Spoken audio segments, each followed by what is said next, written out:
મિત્રો, નવરાત્રિના તહેવારમાં મારી સાથે બનેલી આ એક સત્ય ઘટના છે, તો થોડો સમય કાઢીને આ ઘટનાને અંત સુધી જરૂરથી સાંભળજો.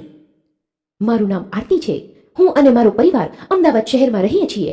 મારા પરિવારમાં મારા મમ્મી પપ્પા અને હું એમની એકની એક સંતાન હતી. આજે હું તમને મારા જીવનની એક એવી ઘટના જણાવવા માંગુ છું, જે ઘટના સાંભળી તમારું પણ હૃદય કંપી ઉઠશે.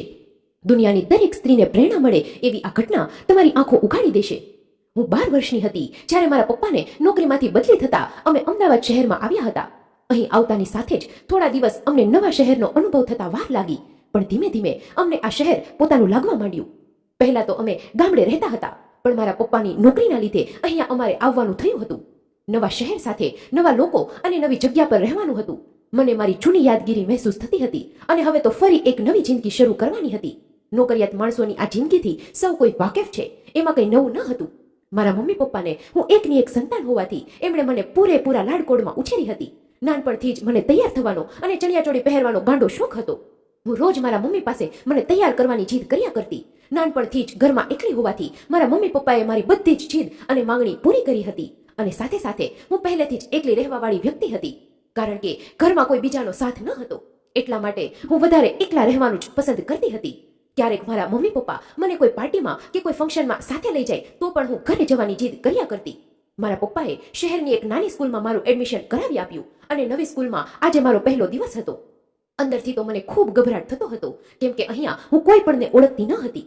હજી તો માંડ મારી જૂની શાળામાં મને મજા આવવા લાગી હતી, ત્યાં તો મારે બીજી શાળામાં ભણવાનું થયું. મારા પપ્પા મને પહેલા દિવસે મારી શાળાએ મૂકી ગયા અને મારા માથા પર હાથ મૂકીને કહ્યું, બેટા, એમાં ગભરાવાની જરૂર નથી. બધાને પોતાના સમજીને રહેવા લાગજે, એટલે તને મજા આવશે. હું તો આમ પણ લોકો સાથે કોઈ ખાસ વાતચીત કરવા વાળી ન હતી, અને એમાં પણ આજે આ નવા લોકો સાથે રહેવા માટેનો પહેલો દિવસ હતો. મેં શાળાની અંદર પ્રવેશ કર્યો અને મારા ક્લાસરૂમમાં પહોંચી ગઈ. ક્લાસ આખો વિદ્યાર્થીઓથી ભરેલો હતો. મને જોઈને ત્યાં રહેલા અમુક વિદ્યાર્થીઓ મારી ઉપર હસી મજાક ઉડાવતા અને મારી સાથે હાથ કરી ખડખડાટ હસતા રહ્યા. હું નીચે જોઈને આગળ ચાલવા લાગી અને મારી બેન્ચ પર જઈને બેસી ગઈ. લેક્ચર પૂરો થતા 10 મિનિટનો બ્રેક પડ્યો અને એમાં હું બસ મારી બેન્ચ પર બેઠી હતી અને પાછળથી અમુક લોકો બોલતા હતા કે જો તો ખરી કેવી ચોટલી વાળીને આવી છે, ગામડિયન લાગે છે. અને આ એક વિદ્યાર્થીની વાત સાંભળી આસપાસ રહેલા બધા જ મારી સામે જોઈને હસવા લાગ્યા. મને બહુ ખરાબ લાગતું હતું. હું ધારું તો પણ આ લોકોને કઈ જવાબ દઈ શકું એમ ન હતી. હું તો બસ આજનો દિવસ પૂરો થાય એની જ રાહ જોઈને બેઠી હતી. શાળા પૂરી થઈ અને મારા પપ્પા મને લેવા આવ્યા. મારો ચહેરો જોઈને એ સમજી ગયા કે આજે મને શાળાએ મજા નથી આવી. છતાં મેં એમને કંઈ કહ્યું નહીં અને એમણે મને દિલાસો આપતા કહ્યું કે બેટા, હજુ તો આજે પહેલો દિવસ હતો, ધીમે ધીમે તને ગમવા લાગશે. એ દિવસની રાત્રે તો મને ઊંઘ પણ નહોતી આવતી. મને એ જ વિચાર આવ્યા કરતા હતા કે હવે કાલે સવારે મારી સાથે આ લોકો શાળાએ શું કરશે. દિવસે ને દિવસે મારા ક્લાસમાં રહેલા આ વિદ્યાર્થીઓનો ત્રાસ વધતો ગયો. ક્યારેક તો એ સર મેડમની હાજરીમાં પણ ચિઠ્ઠી ચબરકી મારીને મને હેરાન કર્યા કરતા. એક દિવસ તો જાણે હદ થઈ ગઈ. એમાંથી 2 લોકોએ મને કહ્યું કે તને કમ્પ્યુટર લેબમાં મેડમ બોલાવે છે. અને હું કમ્પ્યુટર લેબમાં ગઈ. ત્યાં જઈને જોયું તો ત્યાં કોઈ પણ હાજર ન હતું અને મને થયું કે આ લોકો મને હેરાન કરવા માટે અહીંયા મોકલી હશે. હું રવાના થવા પાછળ ફરી અને ધડ કરીને દરવાજો બંધ કરી દીધો અને બહારથી લોક કરી દીધો. હું દોડીને દરવાજા તરફ ગઈ અને જોર જોરથી મારો હાથ દરવાજા તરફ ઠપકારવા લાગી. બૂમાબૂમ કરીને રડવા લાગી, પણ કોઈ મારો અવાજ સાંભળતું ન હતું. આજે તો આ લોકોએ મને એટલી હેરાન કરી દીધી કે હું મારા મમ્મી પપ્પા પાસે પણ કેવી રીતે જઈશ એ વિચારીને મને વધારે ને વધારે રડવું આવતું હતું.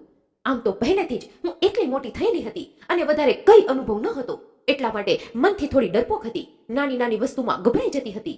મારા પપ્પા ઘણીવાર મને સમજાવતા કે તું થોડી બહાર નીકળ, દુનિયાને સમજ, તો આ દુનિયા સામે લડવાની તારામાં તાકાત આવશે. પણ મને એમની વાતમાં કંઈ પણ રસ હતો નહીં. ઘણી મથામણ કર્યા પછી કોઈ પણ આ દરવાજો ખોલવા ન આવ્યું. હવે તો મારો અવાજ પણ બૂમો પાડીને બેસી ગયો હતો. મેં આસપાસ નજર કરી કે ક્યાંકથી કંઈક રસ્તો મળે કે હું બહાર નીકળી શકું, પરંતુ કમ્પ્યુટર લેબની બધી જ બારીઓ બહારથી બંધ હતી. આસપાસ કોઈ વસ્તુ પણ ન હતી કે હું એની મદદથી બહાર નીકળી શકું. મારા લેબમાં ગયાને ઘણો સમય થઈ ગયો હતો. મારું મન ખૂબ ગભરાતું હતું અને એ જ ગભરાટમાં હું બેહોશ થઈ ગઈ. એના ઘણા સમય પછી મારી આંખ પર પાણીનો છટકારો આવ્યો અને મને હોશ આવ્યો. મેં ધૂંધળી આંખ સામે નજર કરી તો મારા પપ્પા હાફડા ફાફડા થઈને મને પોતાના ખોળામાં લઈને બેઠા હતા. મારા પપ્પાને જોઈને હું રડવા લાગી. પછી મેં મારા પપ્પાને અત્યાર સુધી બધી વાત જણાવી. થોડી વાર તો મારા પપ્પા ગુસ્સે થઈ ગયા અને અમારા પ્રિન્સિપાલને આ લોકોની ફરિયાદ કરી દીધી. પ્રિન્સિપાલે પણ કડક કાયદા લીધા અને આ લોકોને સજા આપી પછી મારા પપ્પા મને ઘરે લઈ ગયા. રસ્તામાં હું એક પણ શબ્દ બોલી ન હતી. હજુ મારા હાથ અને પગ ધ્રુજતા જ હતા.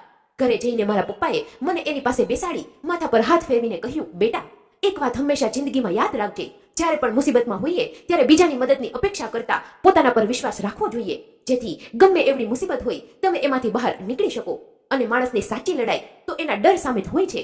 જો એના ડરને હરાવી શકે તો એ માણસ જિંદગીમાં ક્યાંય પાછો પડતો નથી. અને હું નથી ઈચ્છતો કે મારી દીકરી આટલી નરમ બને. કદાચ હર સમય તારા પપ્પા તારી મદદ કરવા નહીં આવી શકે. તારે મનથી થોડું મક્કમ થવું પડશે.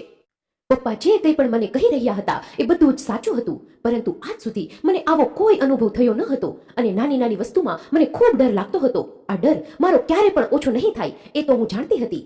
હું મારી રીતે મારું ધ્યાન રાખીને આવી મુસીબતમાંથી બચવાનો પ્રયાસ કરતી હતી. દિવસો વીતતા ગયા. ધીમે ધીમે સ્કૂલમાંથી કોલેજમાં મારા પગ પડ્યા. 12 સાયન્સમાં મેં 85% મેળવીને મારા મમ્મી પપ્પાને ગર્વ થાય એટલે મહેનત કરી હતી. હવે તો કોલેજમાં જવાનો સમય હતો. સ્કૂલમાં મારા 6-7 એવા મિત્રો બની ગયા હતા કે જે હવે મારી ફેમિલી જેવા જ હતા. અમે બધાએ એક જોડે જ એક જ કોલેજમાં એડમિશન લીધું હતું. હું તો પહેલેથી જ ડિસિપ્લિનમાં રહેવાવાળી અને ક્યારેક ક્યારેક મજાક મસ્તીમાં પણ ભાગ લેવાવાળી હતી. ઉંમરની સાથે ભગવાને મને સુંદરતા પણ હાથ ખોલીને આશીર્વાદમાં આપી હતી. અમારા પરિવારના બધા જ લોકો મારા મમ્મી પપ્પાને કહ્યા કરતા કે તમારી દીકરી તો ખૂબ દેખાવડી છે, આને તો કોઈ પણ સારો મૂર્તિઓ મળી જશે. આ લોકોની વાત સાંભળી મને થોડો ગુસ્સો આવી જતો કે સમાજના લોકો હંમેશા છોકરીનો રૂપ જોઈને જ એને પસંદ કરે છે. એના સંસ્કાર કે એનું ભણતર ક્યારેય ધ્યાનમાં લેતા નથી. અને મારા પપ્પા એમને વળતા જવાબમાં કહી દેતા કે અમને કોઈ પણ જાતની ઉતાવળ નથી કે અમે અમારી આરુનું સપન એટલી જલ્દી કરી નાખીએ. પહેલા હું એને એની જિંદગી જીવવા દેવા માંગુ છું. એના સપના પૂરા કરી લે પછી એના લગ્ન વિશે કંઈક વિચારીશ. એક જ કોલેજમાં અમારા બધાનું એડમિશન થયું હતું. મારા આ ગ્રુપમાં 3 છોકરાઓ અને અમે 4 છોકરીઓ. વિવેક, શુભમ, રાહુલ, આ 3 ઇડિયટ્સ અમારા ગ્રુપના એન્ટરટેનમેન્ટ હતા. અને અમે 4 બહેનપણીઓ, સાક્ષી, રીમા, પ્રણાલી અને હું. આખી કોલેજમાં અમારા ગ્રુપને બધા સુપર 7 ના નામથી ઓળખતા હતા. બધા લોકો ભણવાની સાથે પોતપોતાના રસ ધરાવતા વિષયમાં પારંગત હતા. કોઈકને સિંગિંગનો શોખ, તો કોઈકને ડ્રોઈંગનો શોખ, તો કોઈક રખડવામાંથી જ ઊંચું ના આવે. પણ અમારી મિત્રતા એવી કે પરિવાર જ સમજી લો. બધા એકબીજાને મદદ કરવા માટે હંમેશા તત્પર રહેતા. ક્યારેક કોલેજમાંથી કોઈ છોકરા અમને કારણ વગરની કોઈ સડી કરે તો અમારા આ 3 બોડીગાર્ડ એમનો વારો કાઢી નાખે. કોલેજમાં બધી જ એક્ટિવિટીમાં અમે લોકો ભાગ લેતા રહેતા. બધા તહેવારો, ફંક્શનો, હર એક વસ્તુમાં અમારું સ્થાન હંમેશા પહેલા નંબરે જ આવતું હતું.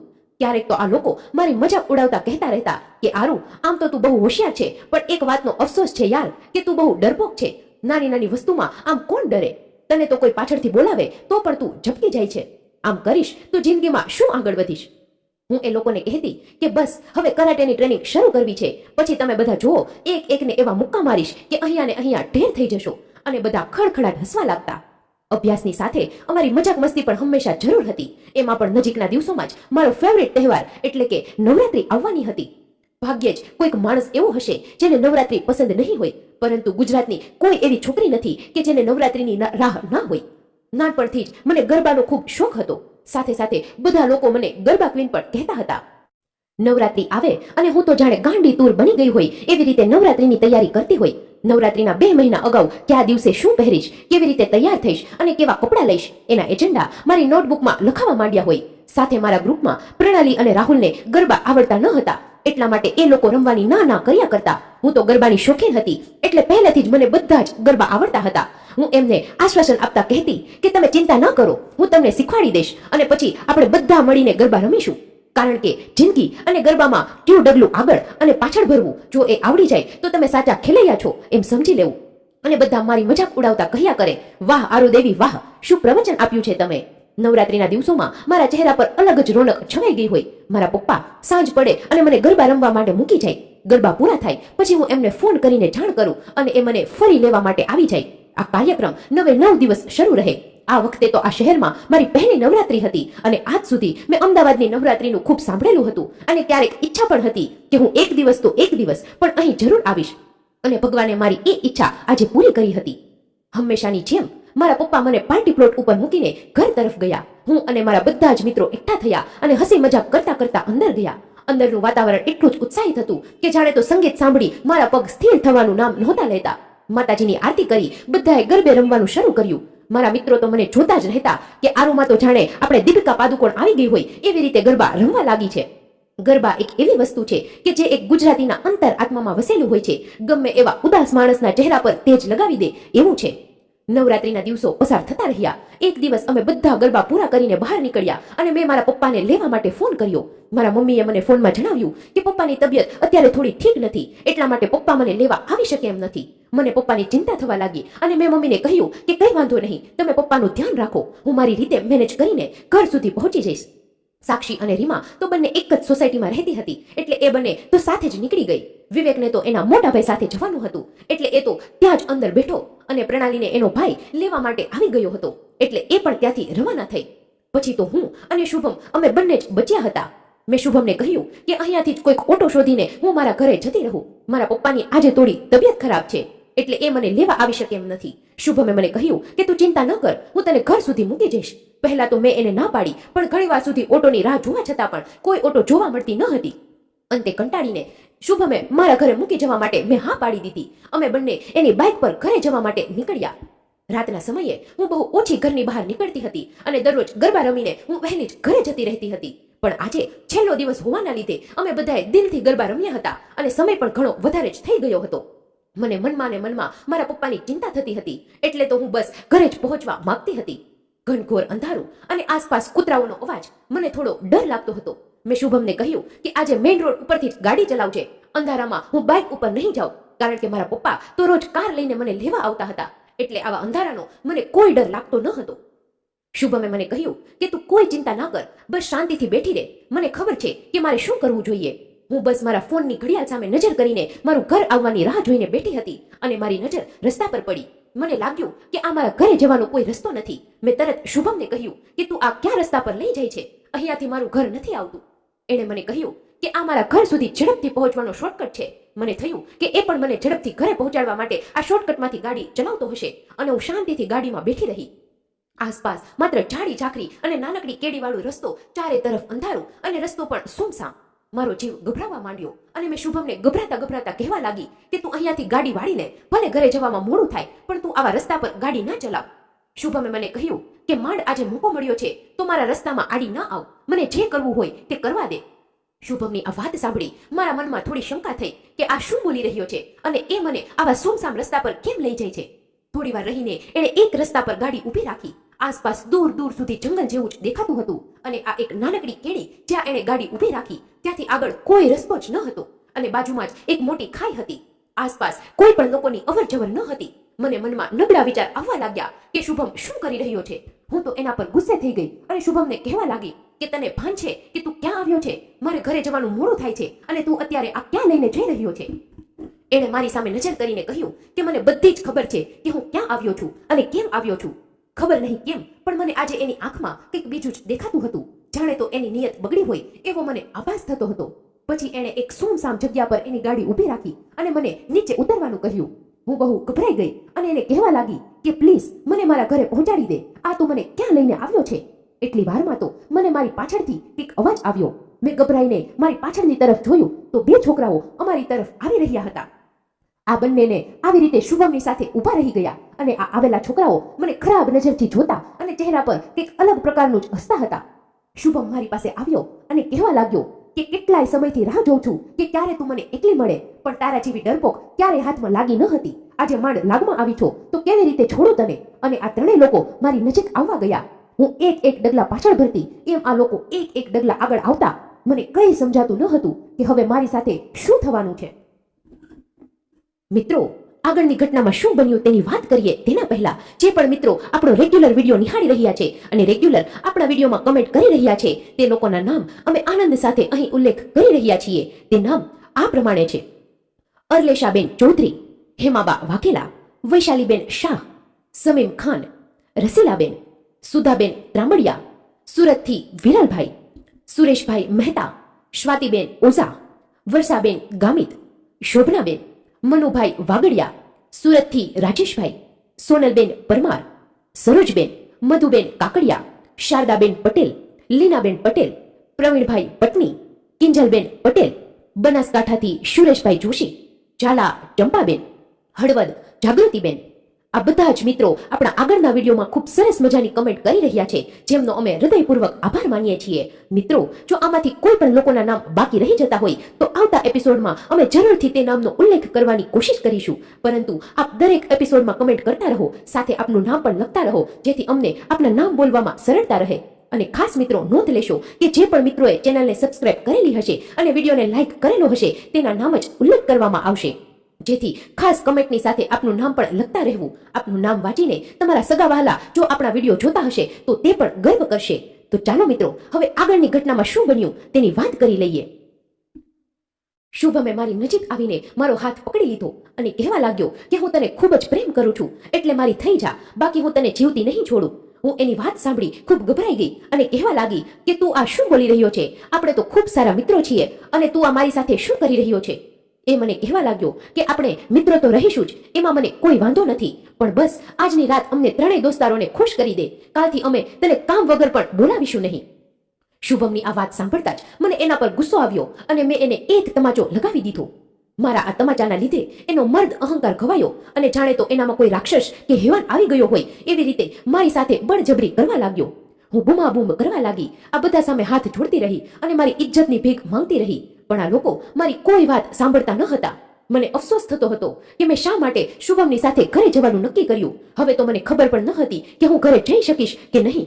મારા મમ્મી પપ્પા ઘરે મારી રાહ જોતા હશે અને હું આ હેવાનનો શિકાર બની ગઈ હતી. હું આજ સુધી આવી રીતે એકલી ઘરની બહાર, અને એ પણ રાતના સમયે નીકળી ન હતી, અને જે વસ્તુને લઈને મને ડર હતો આજે મારી સાથે એ જ થઈ રહ્યું હતું. મેં મારો ફોન બહાર કાઢી મારા પપ્પાને ફોન કરવાનો પ્રયત્ન કર્યો અને આ છોકરામાંથી એકે મારો ફોન હાથમાંથી ખેંચી લીધો અને દૂર ફેંકી લીધો. હું ફોન લેવા માટે દોડી અને એકે મને પાછળથી પકડી લીધી. મેં છૂટવા માટેની ઘણી મથામણ કરી, પણ હું એમાંથી નીકળી શકતી ન હતી. આસપાસ એક પણ માણસ જોવા મળતો ન હતો કે કોઈ મારી મદદ કરી શકે, કારણ કે શુભમે જાણી જોઈને મને કોઈ એવી જગ્યાએ લઈને આવ્યો હતો કે જે જગ્યા પર કોઈ પણ માણસ ક્યારેય આવતું ન હોય. મેં ત્યાંથી ભાગવાનો પણ પ્રયાસ કર્યો, પણ આ લોકોએ મને પકડી લીધી. હું એ લોકો પાસે વિનંતી કરતી કરતી એના પગમાં બેસી ગઈ કે કૃપા કરીને મને છોડી દો. હું કોઈ પણને કંઈ નહીં કહું, બસ મને અત્યારે જવા દો. એમાંથી એક બોલ્યો કે જવા દેવા માટે થોડા તને અહીં લાવ્યા છીએ, અમે કહીએ એમ કર, પછી તને જવા દઈએ.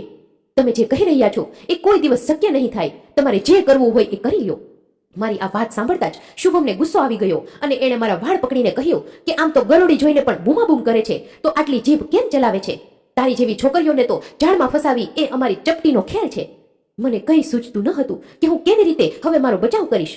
અચાનક મારા પપ્પાને યાદ કરતા મને એમના કહેલા શબ્દો યાદ આવ્યા કે જિંદગીમાં સૌથી મોટી લડાઈ આપણે આપણા ડર સાથે જ લડવાની હોય છે. જો આપણે એને હરાવી દઈએ તો આપણે જિંદગીમાં જીતી ગયા સમજી જવાનું. મેં એક ઊંડો શ્વાસ લઈ ઘૂંટણ પર નીચે બેસી ગઈ અને હાથ જોડતા જોડતા રડવાનો ઢોંગ કરી નીચે આસપાસ નજર કરી અને બે ત્રણ નાના મોટા પથ્થર દેખાયા. મેં પથ્થર લેવાની કોશિશ કરી અને 2 પથ્થર મારા હાથમાં આવી ગયા. મેં મોકો જોતા જ આ પથ્થર આ લોકો પર ફેંક્યા અને એકને માથા પર વાગી ગયું, એટલે બીજો એને સંભાળવામાં ગયો. ત્યારે મેં શુભમને જોરથી ધક્કો મારી ત્યાંથી ભાગી નીકળવા માટે આગળ ગઈ.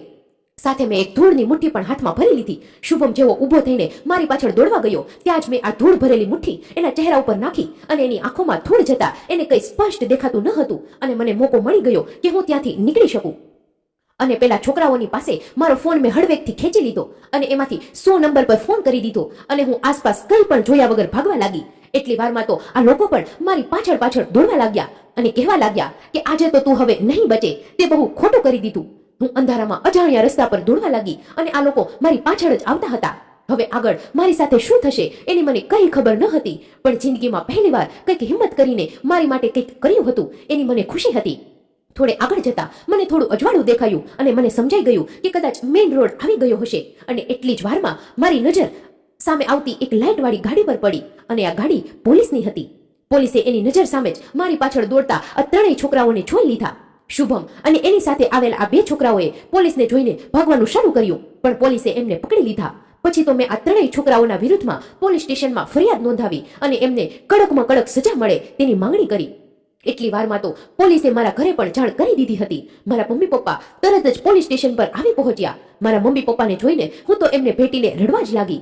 મારા પપ્પાનું શરીર પૂરી રીતે તપતું હતું, છતાં મારી આ વાત સાંભળતા એ અહીંયા દોડી આવ્યા હતા.